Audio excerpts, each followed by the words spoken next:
Hey, thanks for joining me. So I heard today, and I believe that this was announced for the first time today, that artist Drew Struzan died. And that really, really sucks. The guy was an incredible artist.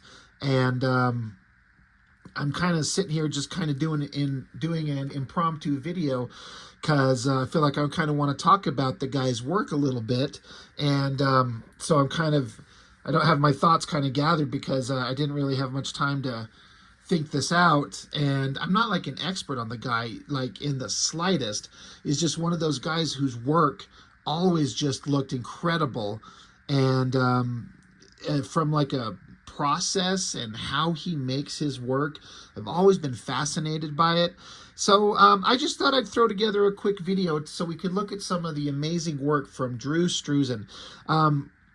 He's a guy who, like, I didn't realize for years how much all of us had been looking at his work when, like, we didn't even know it. Like, movie posters are just up everywhere, and you see them around back, you go to a movie theater and posters are lined up, and like how many of them were just drawn by this one guy, like these iconic images that we've all seen and loved. Sometimes we don't think about it. It's just a movie poster. It looks incredible. These days, it's like everything's like done on a computer and Photoshop and probably from here on out AI bullshit. But here's this guy, Drew Struzan, that drew these by hand. It's just incredible, and his mind's ability to make these compositions and render these figures so that they look like people that we know.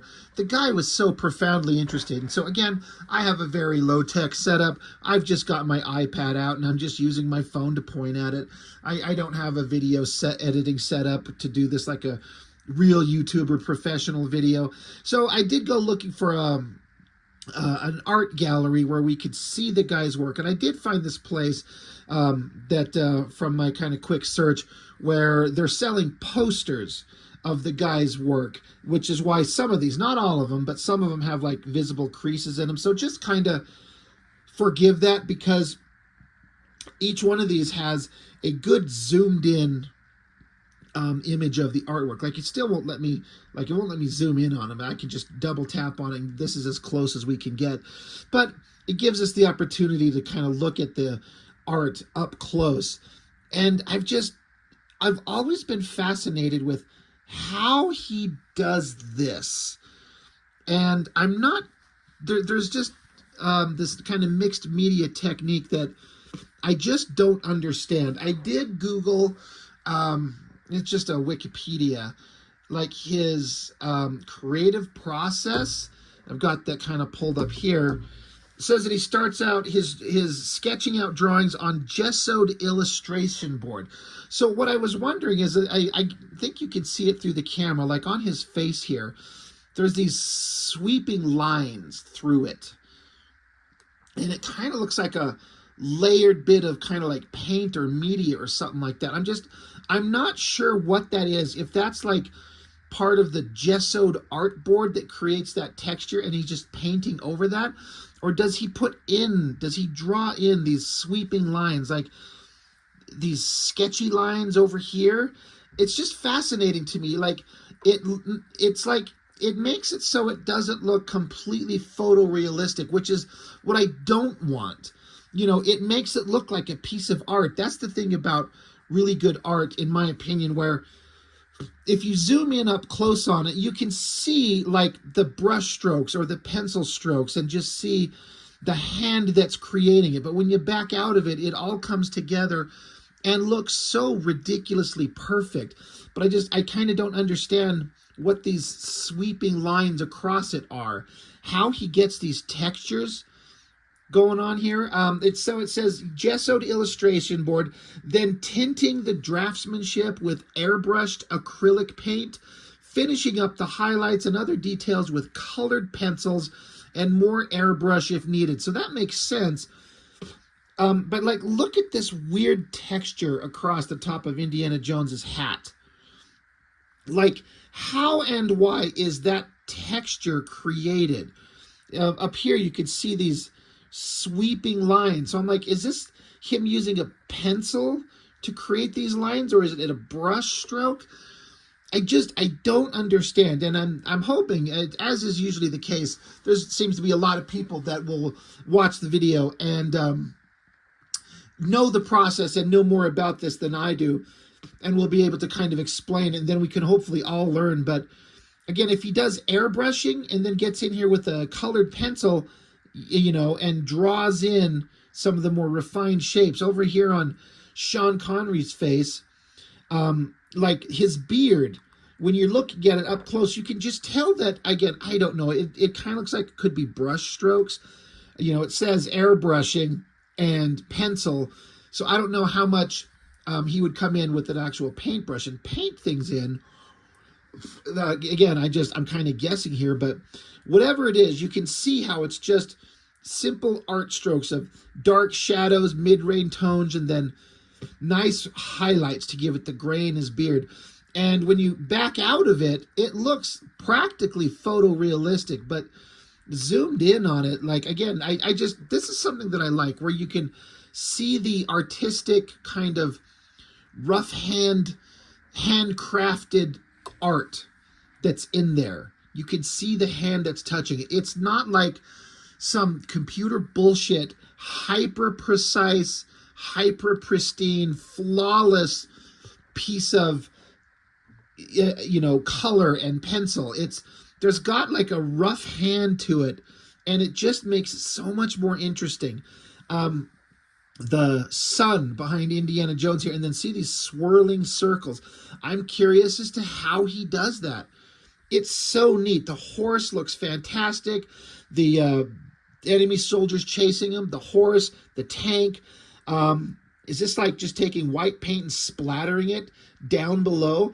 I see some techniques in here that I feel like I've seen, like Travis Charest utilize, and there's probably a lot of artists that are out there that could probably be pointed at as to using similar techniques. But since I'm here to talk comics most of the time, and Travis Charest is one of my favorite artists, that's just the name that kind of jumps to my head.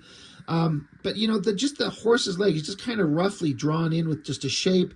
There's a color tone in there, and he just kind of layers texture upon texture, so it looks like dust and debris and dirt as he runs. It's very precise up high, but then when you get low, it's kind of a fuzzy, kind of dirty texture, which works perfectly for it. The vehicles in the background are just flawless.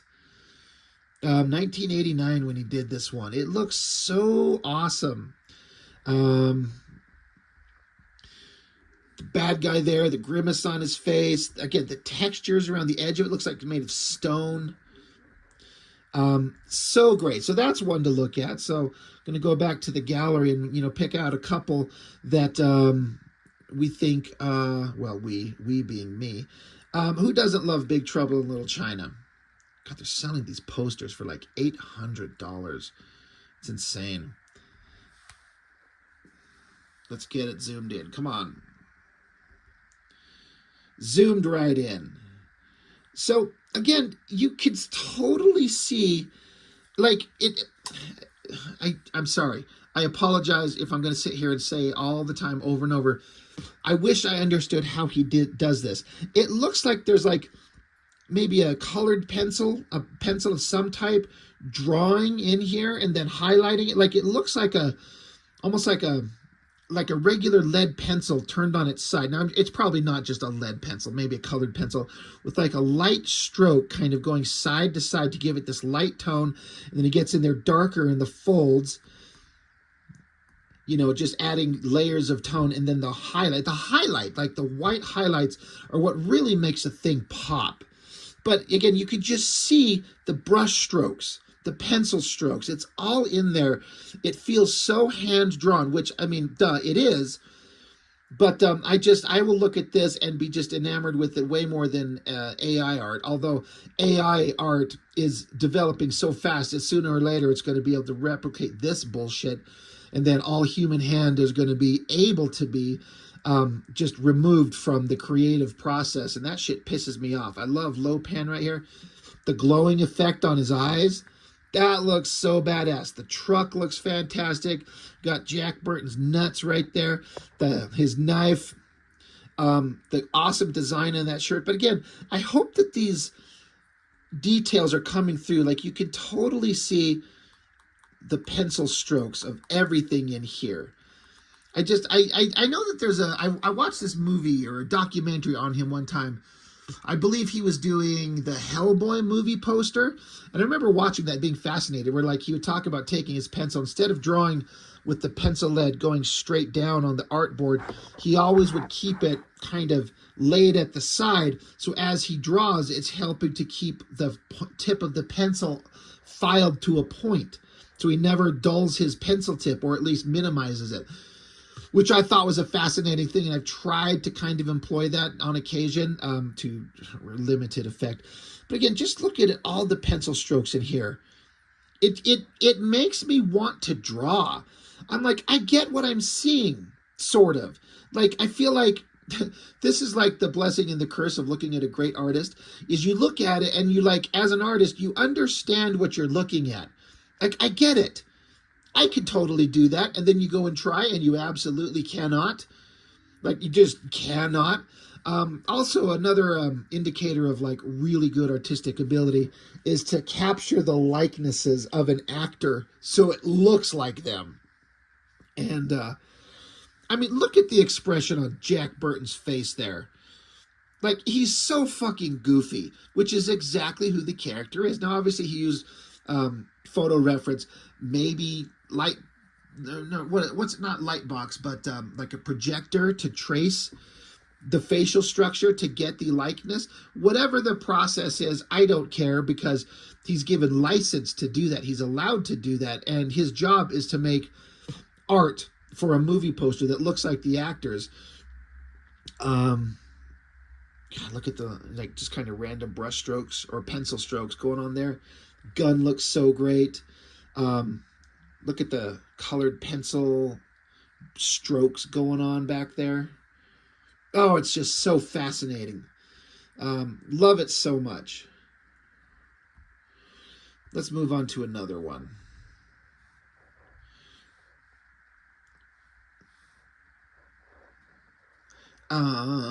Let's see. I guess I should look at, let me find one that doesn't have, if we can find any of the title treatments on it. How about this? The time that I think that I finally started really paying attention to Drew Struzan's art, years ago in the mid to late 90s, I moved into my first apartment, and one of my buddies from my job, who I'd met, and we became really good friends, we both wanted to move out of our places where we were living. I was still kind of living with my parents. I was 19, and I needed to get out, and so did my buddy. And he loved Star Wars, like I did too, don't get me wrong, but this guy was buying like every Star Wars figure at the time. This is like 97, because the Star Wars re-releases, the special editions were coming out, and they made these posters. And so my roommate bought all three of these posters, framed them, and hung them on the wall of his bedroom side by side.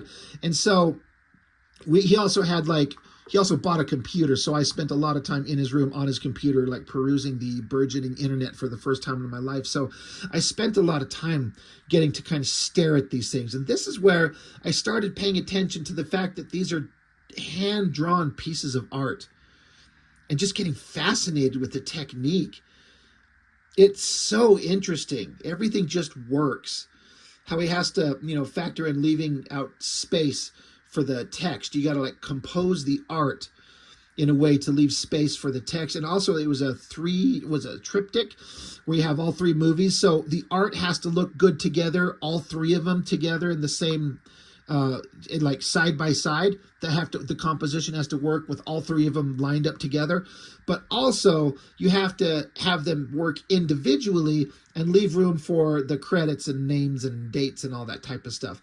Really complicated. Love the use of color, like the cool space tones and then the hot, bright, warm tones in the middle. Oh, it's just so fascinating. He was so talented. I can't even imagine what one of his original pieces of art must cost. I mean, it's got to be in the, 5 or 6 figures. I mean, at least. Another great one. Look at this beautiful metallic texture on the hook. The shiny metallic look. You can see the airbrush kind of highlights. Oh, God, you could just hear his voice.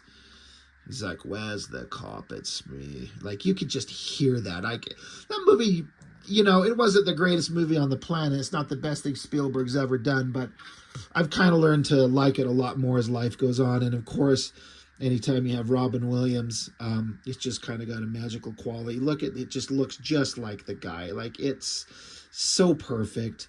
I love the way this looks like a pirate map around the edges. Tinkerbell there, like the white splatter going around it.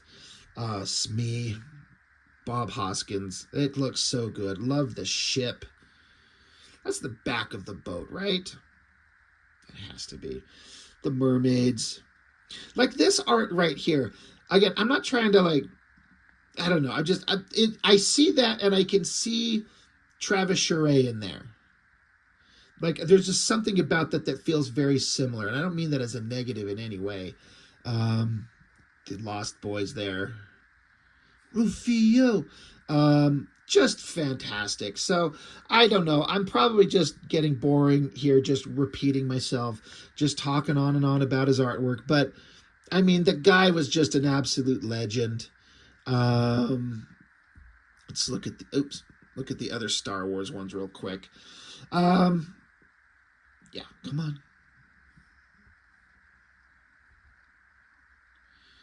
God, did he even draw in the title? I wonder. Does anybody know? I love the Imperial Walker there. The way that the lower legs are kind of just faded out into a mist. Like, it looks so awesome. It works so well. The TIE fighters, the centerpiece. Like, again, if you're looking at all three of these together, this one's in the middle. And, like, the centerpiece is the giant Star Destroyer. And then the TIE fighters coming at you. The Emperor's face. I like that's not Ian McDermott, right? I was going to say, it was in the second one.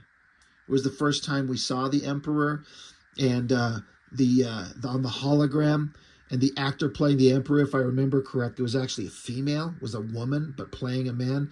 But you didn't see this version of him until Jedi. Who cares? It's irrelevant. I mean, look at that. Like, just a super close-up on Vader's face. Like, if you didn't know what you were looking at, there's just a bunch of smudgy shapes that are, like, almost indecipherable. But once you back out, and suddenly it, like, holy shit, does that just come together? Look at the way he does these super high ultra sheen gloss reflections on the top of Vader's helmet. That looks so good. Oh man, it just is just so fantastic. And the way he draws the vehicles and gets them in perfect, like, technical precision detail, that is a trick. Let's look at Jedi.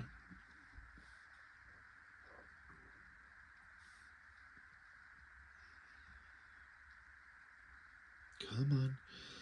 Come on.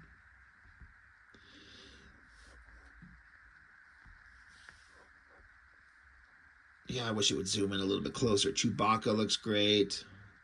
Jabba. Yoda looks fantastic. There's the droids. The Ewoks. The Falcon. And then I love the silhouette of them dueling, and then the lightsabers clashing. I don't know. What more could I possibly say?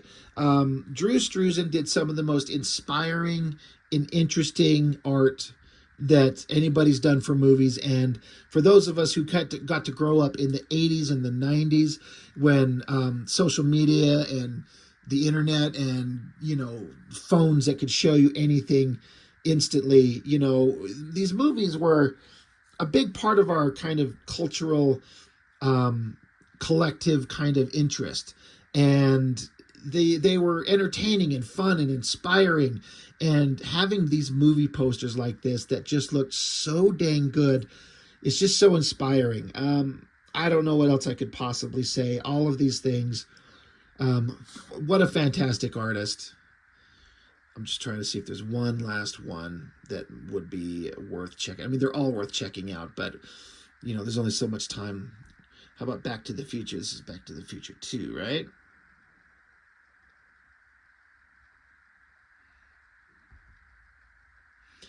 Yeah, there you get more of like the pencil strokes and the airbrush probably paint glowing effect. Got all these little textures on Marty's jacket. There's these little white dots. Oh my gosh, so fantastic. It's just, God, it makes me want to go watch all of these movies. I suddenly want to watch Star Wars and Indiana Jones and Back to the Future. Um, all great trilogies, all fantastic, all three movies. Um, God, we used to have it so good. Movies these days are 90% fucking garbage. Anyway, Drew Struzan. The guy contributed to our imaginations and our childhood in a huge way. Like, there's a couple of guys in the universe who have contributed to our lives, you know, for those of us who kind of feel the same way, in a big way, for those of us born in a certain era. You know, Drew Struzan and his art, George Lucas and Steven Spielberg with their movies and their concepts and their ideas, John Williams and his music. I mean, that man is in his 90s. John Williams, the composer, one of the biggest, arguably maybe the biggest, to like our emotional connection to all these stories through the music. When he dies, that's going to be a very sad day, but it's sad for any of them when they die. And Mr. Drew Struzan did incredible work, and I think a lot of us were like inspired and moved by it, even if we didn't understand that we're looking at a piece of artwork. Like, you just walk by and it's a movie poster and it looks interesting and exciting, and you know, the idea to go in and watch this awesome movie and this great poster that you see of these characters just gets you super excited. You know, some people, if you're not an artist or creative, may not even think about it or understand it, but you know, your brain kind of absorbs it, and it, you know, helps kind of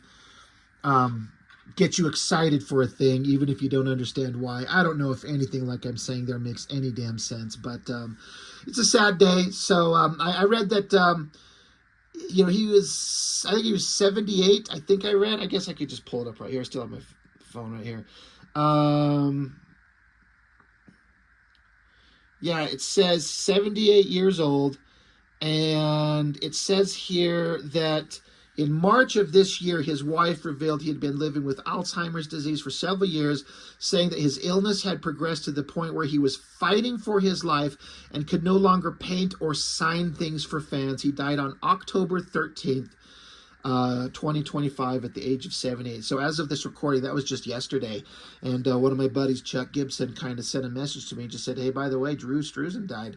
I'm like, oh shit, that sucks. It really sucks. So condolences to his family and his friends. But you know, his legacy through his art this is one of those things. His legacy will, in a way, last forever. You know, if you put beautiful art out there that's spread out through the world, it will be seen forever. People will remember his name. And, you know, like they say, that line in Gladiator, what we do in life echoes through eternity. Like, he made stuff that we will recognize and know forever. And I think that's a wonderful legacy. Like, what more could a person ask, especially an artist? If you create stuff that people see and love and will look at forever, like, what more could a person want? So that's all I've got for this one. Thank you for watching. I really appreciate it. I'll see you next time.